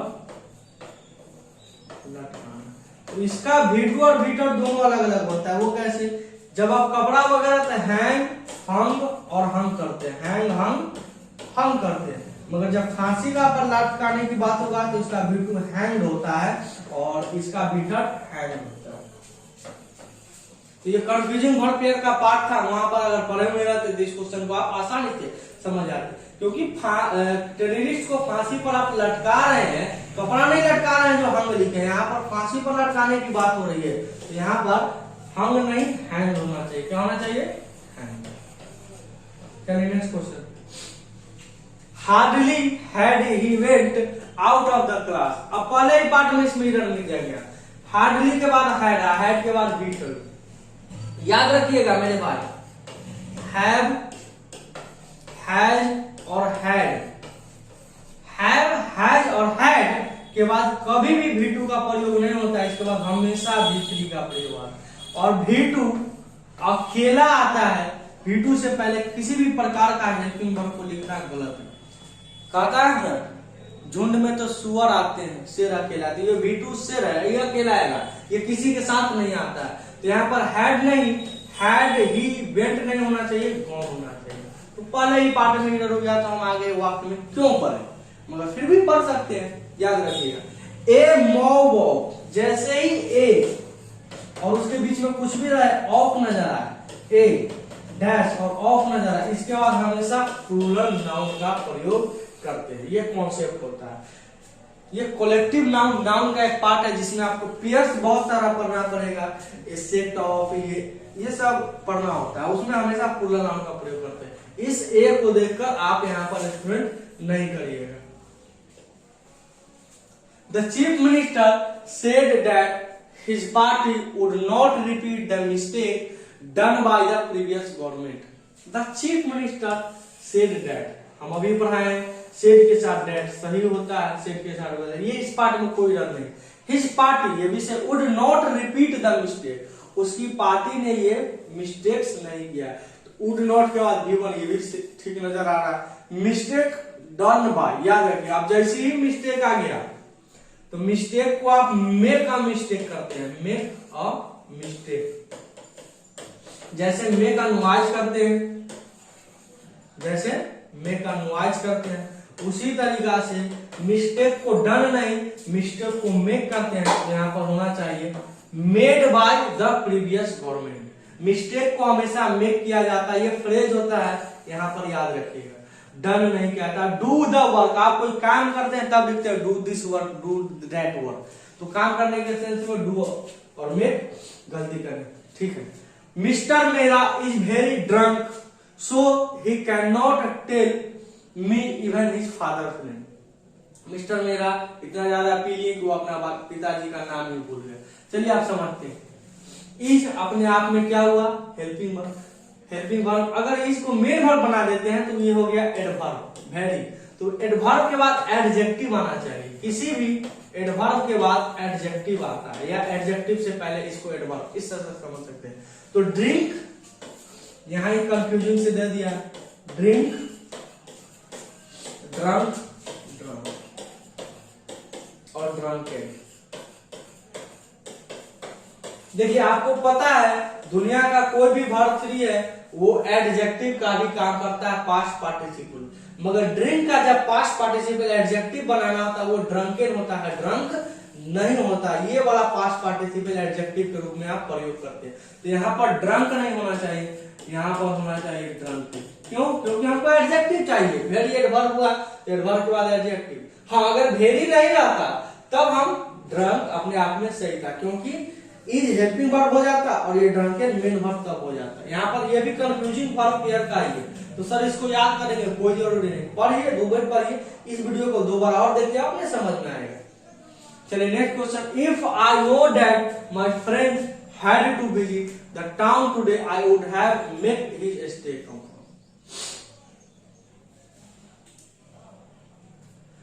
चलिए समझते हैं। अभी हम 2 वीडियो पहले ही इफ आई नो, ठीक है, V2 है, अकेले है, कोई दिक्कत नहीं, न्यू के बाद दैट गया। My friend had to visit, ठीक है, हैव हैड के बाद 2 + V1 आता है, याद रखिएगा। हैव, हैज और हैड के बाद 2 + V1 वाक्य में जोड़ डालेंगे। I had to work, I had to read, मुझे यह काम करना होगा, मुझे पढ़ना ही होगा, एकदम पूरा खतरनाक जोड़ बनाने के लिए 2 + V1। अमूमन हैव हैड के बाद V आता है। टू द टाउन, ये भी सही, आई वुड हैव, बस सेम समझ लीजिए। और general have has had, general have has had के बाद आप वर्ब का तीसरा रूप देते हैं। वुड हैव के बाद मेक नहीं, यहां पर होना चाहिए मेड। अब समझिएगा कि सर वुड के बाद तो मेक सही था, नहीं सही की क्यों नहीं था, क्योंकि हैव आ गया। तो अब आपको हैव चेक करना है कि हैव के बाद क्या आना चाहिए, तो हैव के बाद हमेशा वर्ब 3। और वैसे भी किसी भी मॉडल के बाद, मॉडल कुल 13 मॉडल के बाद आप अगर हैव देते हैं तो उसके बाद आप हमेशा वर्ब का तीसरा रूप, और मॉडल के बाद हमेशा हैव आता है, इसके बाद हैज या हैड कुछ भी नहीं आ सकता है, जब आएगा हैव ही आएगा। चलिए नेक्स्ट क्वेश्चन, यहां तक समझ में आ रहा है कि नहीं, कमेंट करके सब जल्दी से बताते रहिएगा। वॉइस वगैरह कैसा है सब क्लियर बताइए। ही लेड अनकॉन्शियसली, अनकॉन्शियस, OUS लगा हुआ है अंत में, अपने आप में हो गया adjective. For half an hour until he was scene, was verb के बाद वर्ब का तीसरा रूप, यानी ये वाक्य हो गया पैसिव वॉइस, बाय अ पासिंग मोटरिस्ट। अब देख लीजिए, ये पासिंग से पहले आ गया ए एडजेक्टिव, आर्टिकल, तो ये अपने आप में प्रेजेंट पार्टिसिपल कहलाएगा, प्रेजेंट पार्टिसिपल। क्यों मेरे भाई, अगर सिर्फ रहता पासिंग तब हो जाता जिरंड, तब हो जाता जिरंड, मगर यहाँ पर जिरंड नहीं, उससे पहले एक आर्टिकल आ गया है जो कि होगा प्रेजेंट पार्टिसिपल। कहने का मतलब एडजेक्टिव का काम कर रहा है, ये पासिंग एडजेक्टिव का काम कर रहा है। तो सर इसका आंसर ही लेड, यहां पर समझिएगा। सबसे पार्ट में हम कंफ्यूजिंग में लाई, लाई का मतलब होता है झूठ बोलना, इसका V2 बनता है लाई, लाई और लाई, ये झूठ बोलना होता है, टेलिंग अ लाई। मगर लाई का एक और मतलब होता है लेटना, लाई, ले, लेन, इसका मतलब होता है लेटना, परे रहना। तो आप बेहोश होकर अनकॉन्शियसली परे हुए रहे, न कि झूठ बोल रहे हैं, तो यहां पर लेड नहीं, लाई ले, ही ले होना चाहिए, ही ले अनकॉन्शियस। अब एक और होता है ले, लेड, लेड, तो ये वाला लेड का प्रयोग यहां पर किया, और इस लेड का मतलब होता है न्यौछावर करना, न्यौछावर करना। 3 मीनिंग इसका निकलता है, या किसी को टिल्ट रखना, टिल्ट का मतलब होता है टेढ़ा, किसी को तिरछा रखना, इस तरह से टिल्ट के सेंस में, तिरछा के सेंस में कर सकते हैं। तो ये कंफ्यूजिंग वर्ब पेयर का बहुत ही खूबसूरत सा पार्ट है। लाई का एक मीनिंग झूठ बोलना, तो उसका V2 बनेगा लाई और लाइट, मगर लाई का मतलब लेटना हुआ तो उसका V2 बनेगा लेट और बीटर बनेगा लेट। और एक होता है ले का मतलब शावर करना, तिरछा रखना, तो इसका V2 लेट बनेगा और बीटर लेट। तो यहाँ पर ये वाला पूछा, वो बेहोश पड़ा हुआ रहा, लेटा हुआ रहा, तो यहाँ पर बनेगा लाई का V2 ले होना चाहिए, लेट नहीं होना चाहिए। चलिए, you must not held in high state. Must not ठीक है अपने आप में, मोडल के बाद हमें आप हमेशा वर्ब की फर्स्ट फॉर्म, तो होल्ड, हेल्ड और हेल्ड आप बनाते V1 V2। तो ऑलरेडी वहां पर दिया हुआ है बीटर, इसको काट के हटाइए, क्या होल्ड कर दीजिए, आपका आंसर सही हो, क्योंकि किसी भी मॉडल के बाद वर्ब की फर्स्ट फॉर्म आती है, ये बात याद रखिए। चलिए देखिए, if you were to start early tomorrow morning you should reach, ये कंडीशनल सेंटेंस और वर्ब का ही, अगर पास्ट है तो अमूमन अगला में शुड नहीं वुड का प्रयोग होता है। अगर ये प्रेजेंट रहता है तो शुड वुड दोनों, याद रखिएगा। अगर वाक्य प्रेजेंट में है तो अमूमन आप शुड का भी प्रयोग कर सकते हैं और वुड का भी प्रयोग कर सकते हैं, मगर वाक्य अगर पास्ट में है तो ज्यादातर 99% चांस है कि वहां पर वुड का प्रयोग होगा। तो if you were to start early tomorrow morning you would reach there before sunrise, अगर आप अगले सुबह ये स्टार्ट करते हैं मॉर्निंग को तो आप सनशाइन तक पहुंच जाएंगे। If your parents disapprove of the plan you should give it up. देखिए, अगर आपके पिताजी प्लान को मना कर रहे हैं तो यहाँ पर देखिए ये प्रेजेंट है तो शुड अपने आप में सही है। इसका अगर पार्ट देखा जाए तो नो ईडर भी बन सकता है, मगर हमको यहाँ पर बदलना है तो इसको बदल भी सकते हैं। क्यों? अगर आपके पिताजी प्लान को मंजूरी दे दिए हैं तो आपको उसको खत्म ही कर देना चाहिए, तो you should give it up, आपको खत्म कर देना चाहिए। तो ये शुड अपने आप में सही है। अगर और भी मॉडल इसको इंप्रूव करना चाहते हैं तो मस्ट का प्रयोग कर सकते हैं, ये दोनों में से कोई करिए, कोई दिक्कत नहीं, मगर एग्जामिनर ने इसको नो ईडर माना था, ये बात भी याद रखें। दे आउट, अब ये तो सरासर अन्याय हो गया। आउट के बाद हमेशा टू आता है, आउट के बाद टू आता है, यहाँ टू दिया है तो ये ऐसे ही गलत हो गया। हाँ, आउट टू हैव रहता तो सही हो जाता, कोई दिक्कत नहीं था। आउट टू फिक्स होता है, जैसे यूज टू फिक्स होता है। He can write the letter in English if he wanted to, ये अपने आप में वाक्य क्या हो गया मेरे भाई, देखिए पास्ट, तो कैन का पास्ट यहाँ पर could होना चाहिए। He could write the letter in English if he wanted to, समझ में आ गया। जनरल सेंस में कैन और वाक्य जब पास्ट, याद रखिएगा प्रेजेंट और पास्ट का कॉम्बिनेशन हमेशा खराब माना गया। प्रेजेंट फ्यूचर बहुत अच्छा कॉम्बिनेशन है, पास्ट और फ्यूचर का पास्ट फॉर्म बहुत अच्छा कॉम्बिनेशन है, मगर प्रेजेंट और पास्ट का कॉम्बिनेशन वाक्य में दिखे तो समझ जाइए गड़बड़ है, कहीं सुधारने, और अकॉर्डिंग पास्ट के अकॉर्डिंग ही सुधारिएगा, पास्ट वाला को नहीं, पास्ट के अकॉर्डिंग सुधारिएगा। चलिए, we put up a fence so that the neighbour could not over, देखिए आपने क्या लगाया, फेंस का मतलब होता है जो दीवार में चचरी टाइप से घेरते हैं ना, वो होता है फेंस, ये हो गया। तो उसको घेरा क्यों? क्योंकि आपका नेबर जो पड़ोसी वो ताक झाक नहीं करे।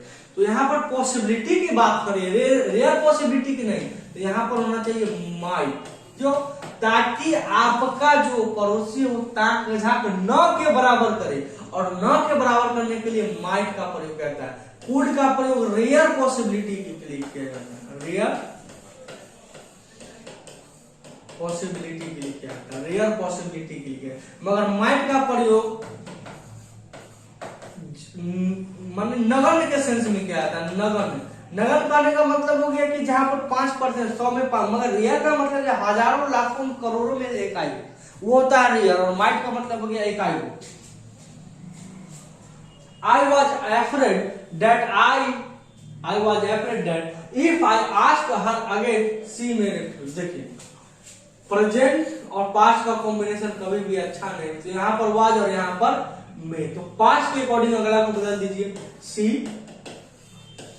माइट रिफ्यूज, इसका आंसर ये होगा। अब आप लोग को समझ में आ रहा होगा कि क्वेश्चन का लेवल क्या होगा, आप लोग को पता चल रहा होगा गहराई क्या है क्वेश्चन में, समझ में आ गया। 350 करीब क्वेश्चन, अभी हम लोग कितना क्वेश्चन कर रहे हैं, 72 नंबर कर रहे हैं। चलिए, he dare me to fight with him. अभी डेयर जब कभी भी दो चीज नजर आए, नीड और डेयर, तो यहाँ पर हमेशा रुक कर क्वेश्चन बनाइएगा, बढ़ा के नहीं बनाइएगा, क्योंकि बहुत ही फंसाने वाला टॉपिक है। अगर नीड और डेयर के बाद 2 + V1 नजर आए तो नीड और डेयर काम कर रहा है मेरे भाई, हम यहाँ लिख देते हैं, काम कर रहा है मेन वर्ब का।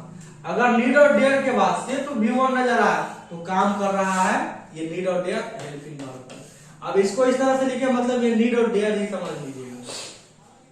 तो he dare me to fight, यहाँ पर ऑब्जेक्ट दे रखा है, उसके बाद 2 + V1, तो यहाँ पर ये अपने आप में इंफिनिटिव हो गया। क्या हो गया, इंफिनिटिव।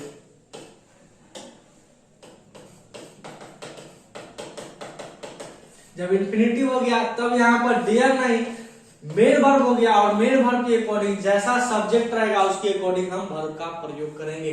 तो ही डेयर्स होना चाहिए। अगर इस 2 को हटा दे तो डेयर अपने आप में सही होता है, क्योंकि वो हेल्पिंग वर्ब, और हेल्पिंग वर्ब को नीड और डेयर में सब्जेक्ट से कोई मतलब नहीं होता है। He read the message but he can't understand it. बहुत अच्छा सेंटेंस। अब देखिए, ये वाक्य को अगर पकड़ना चाहिएगा तो बहुत आसान है।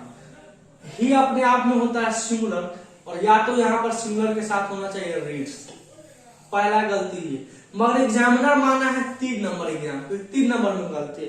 क्यों, उसको समझाते हैं। वो इसमें एस नहीं लगाया है, उसको सब्जेक्ट के अकॉर्डिंग नहीं चेंज किया है। रीड का V2 क्या होता है, रीड, रेड और रीड, ये पढ़ते हैं मगर लिखा सेम जाता है, लिखा सेम जाता है। तो ये रीड यहाँ पर V2 का काम कर रहा है। क्या चीज का काम कर रहा है, वर्ब का दूसरा रूप। जैसे ही ये वर्ब का दूसरा रूप हो गया, यानी पास्ट में हो गया। पास्ट और प्रेजेंट का कॉम्बिनेशन कभी भी अच्छा नहीं होता है, यहाँ पर होना चाहिए कुड नॉट। समझ में आई बात, ये होना चाहिए, और यही समझ है कि आप अगर यहाँ पर आई रहता है, ही के जगह पर आई रहता है, तब आई रीड द मैसेज, तब कोई इरर नहीं होता इसमें, नो इरर में आप बना देते, क्योंकि ये प्रेजेंट है, प्रेजेंट का कॉम्बिनेशन ठीक है, कोई दिक्कत नहीं है। मगर यहाँ पर ही इसीलिए दिया, सिंगुलर और प्लूरल को फंसा दिया, ताकि बात आपको समझ में आए, वो आपकी कॉन्सेप्ट को समझ रहा है कि एक कॉन्सेप्ट आपका क्लियर है कि नहीं। A driver who has knocked someone down must stop. A driver who has knocked someone down, एक ड्राइवर है जिसने किसी को कुचल दिया है। तो हु याद रखिएगा, जब कभी भी वाक्य हु विच डैट से जुड़े, हु विच ये प्रोनाउन चैप्टर में भी आ जाता है, सिंटेक्स में भी आ जाता है। तो उसके बाद आप वर्ब का प्रयोग वही करते हैं जो उससे पहले होता है। यानी आप वर्ब से पहले देखिए क्या, ए ड्राइवर, तो ए ड्राइवर के लिए सिंगुलर अपने आप में सही है, यानी ये पार्ट तो सही है, ये भी पार्ट डाउन, समवन डाउन, ये भी ठीक है। मस्ट एकदम रोका जाना चाहिए। अगर कोई ड्राइवर किसी को कुचल दिया तो उसको कोई रोक दिया, तो इस पार्ट में नो इरर है, कोई गलती। Option number 5। You need not read the whole book, you should read the first 4 chapter। देखिए यहाँ पर V1 आया है, यानी ये मेन वर्ब, तो ये हेल्पिंग वर्ब नीड नॉट अपने आप में एकदम सही है। नीड और डेयर का कॉन्सेप्ट हम आपको बताए हैं, वहां से द होल बुक, उसका पूरा किताब पढ़ने का जरूरी नहीं है, बस वो पहला 4 किताब पढ़ ले। तो यहाँ पर शुड नहीं, यू मस्ट। अगर आपको किताब पूरा नहीं पढ़ना है तो कम से कम 4 को तो पढ़ना ही पड़ेगा। वाक्य पर जोर दे रहे हैं कि अगर पूरा किताब नहीं पढ़ना है तो कम से कम 4 को तो पढ़िए, कोई नहीं इसको रोक सकता है। चलिए आगे देखते हैं।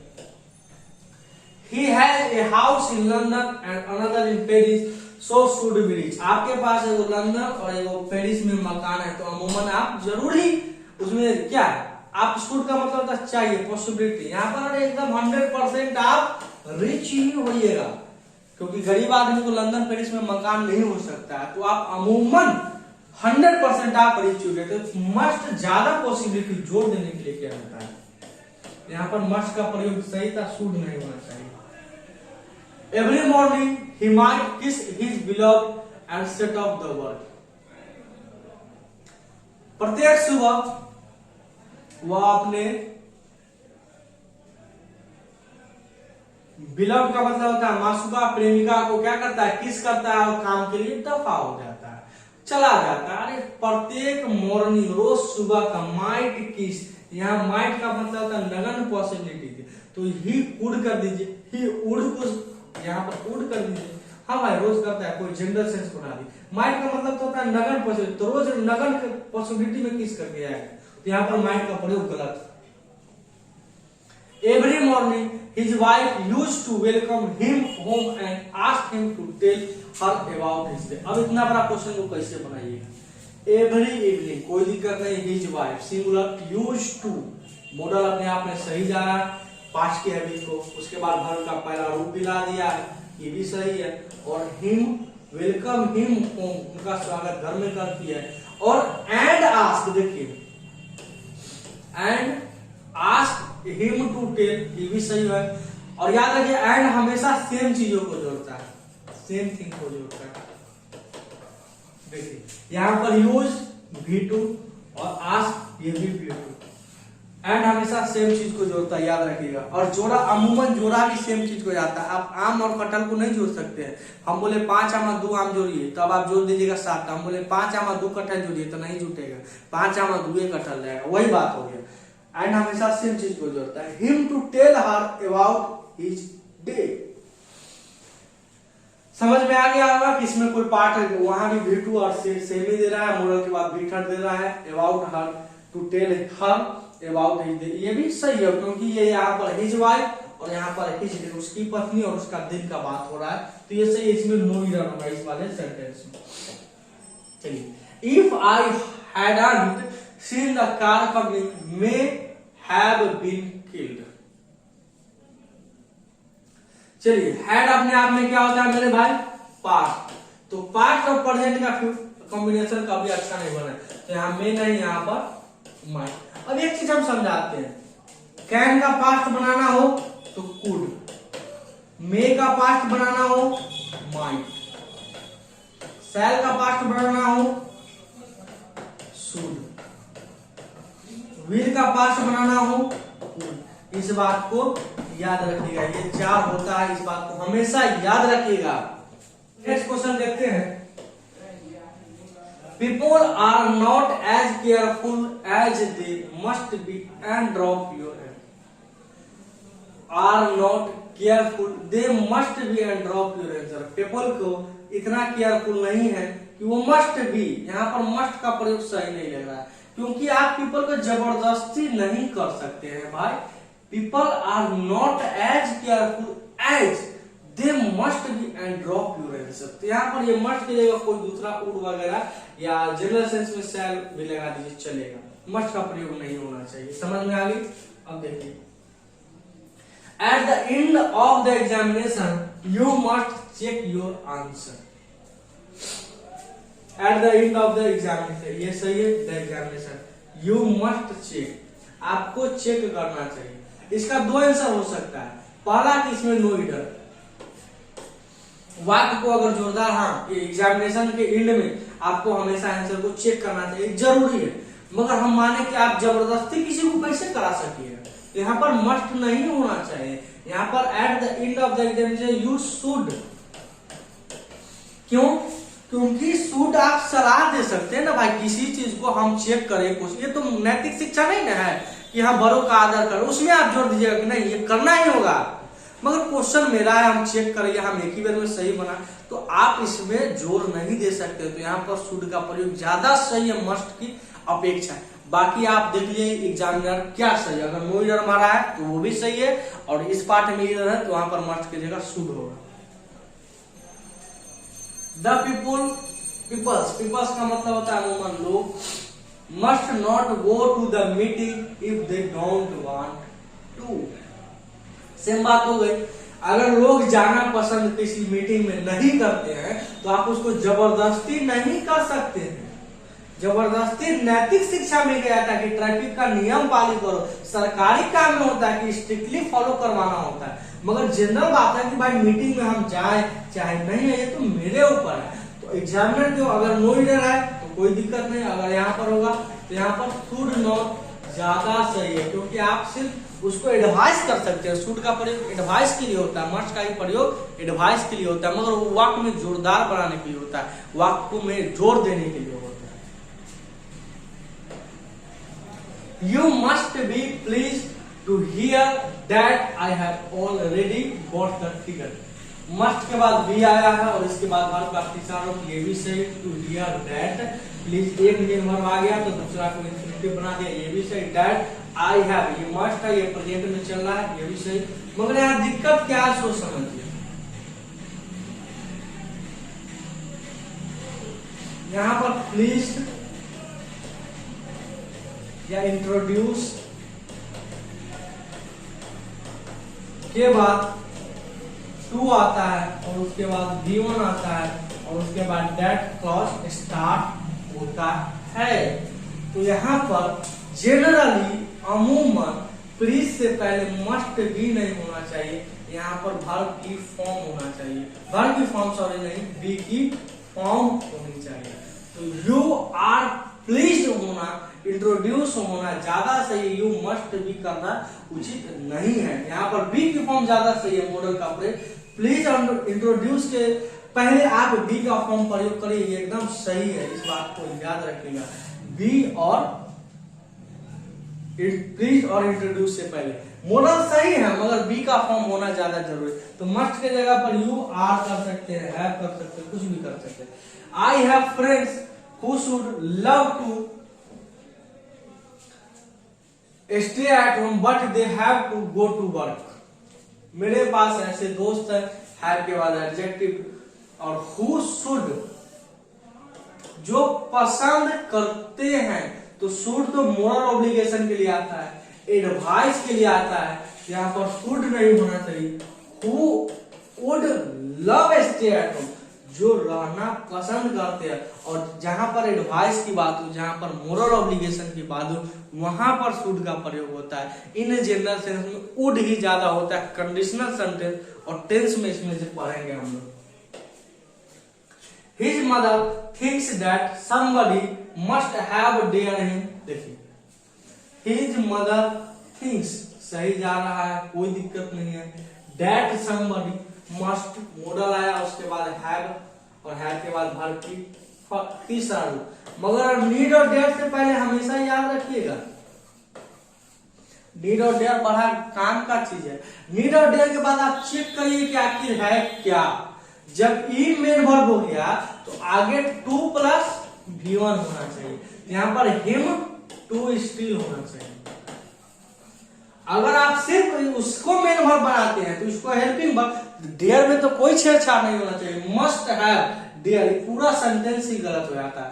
इसको हमने ठीक रखा, आगे सुधार दिया, एक ही बात हो गया, समझिए। और इसका आंसर 4 होगा।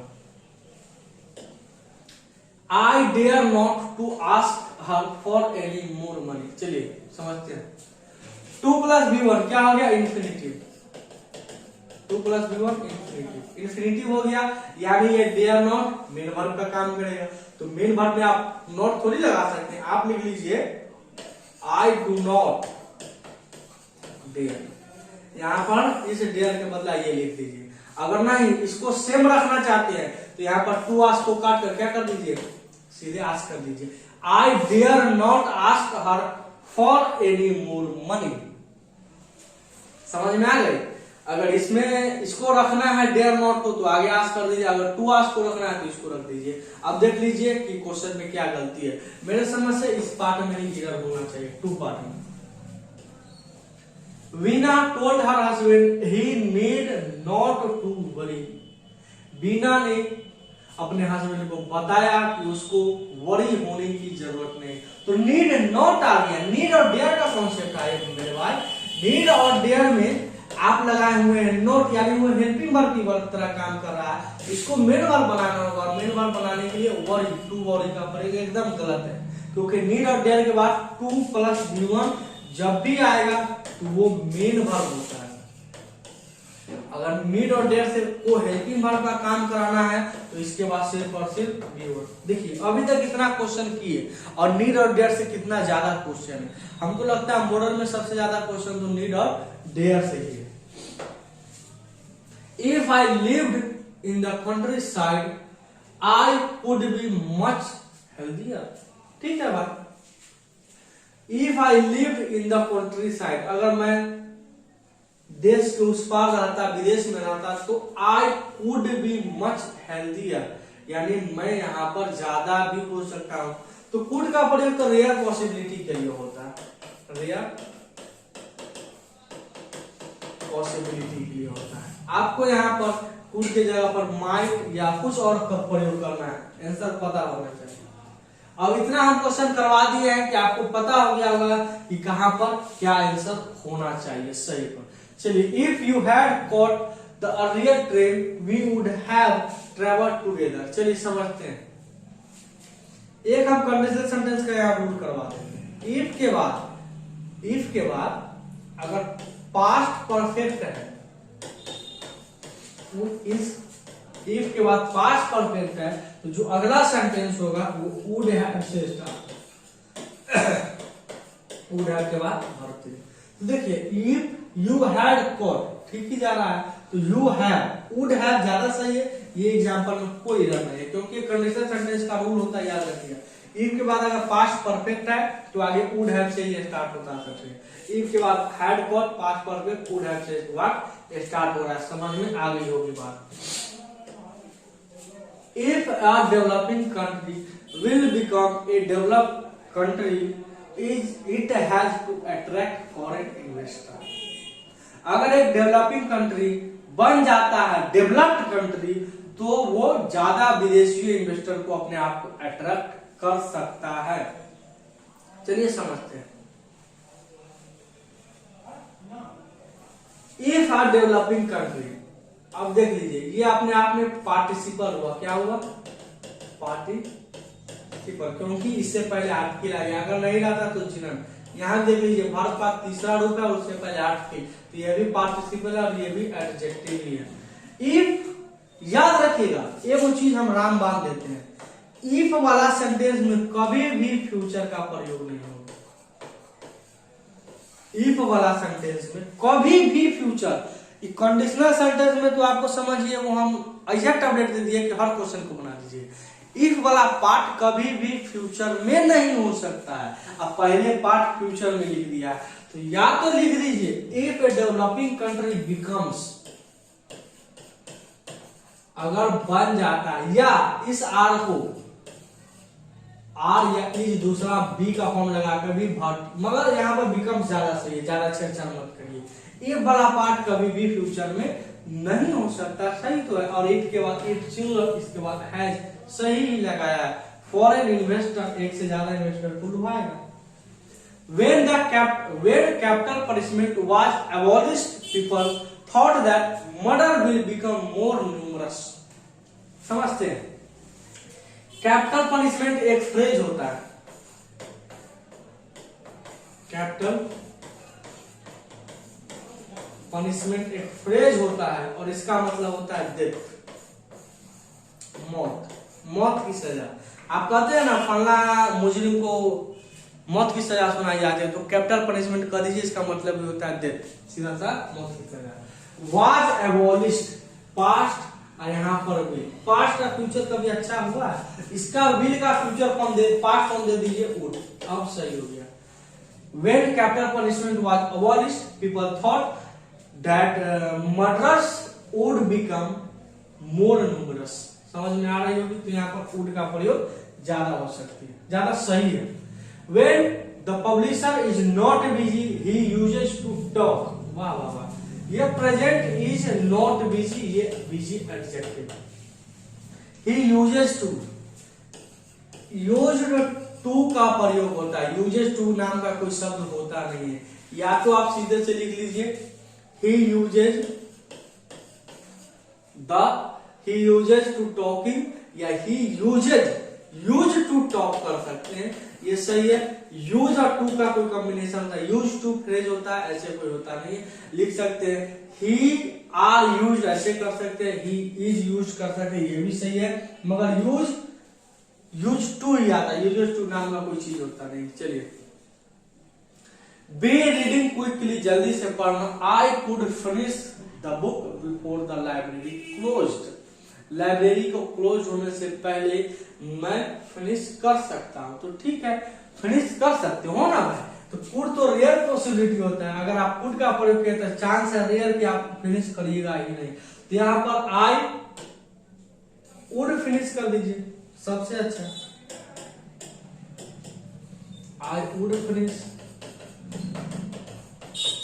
मगर कुड फिनिश तो रेयर पॉसिबिलिटी के सेंस में आएगा, तो ये होगा नहीं, कुछ फिनिश होगा, फिनिश नहीं।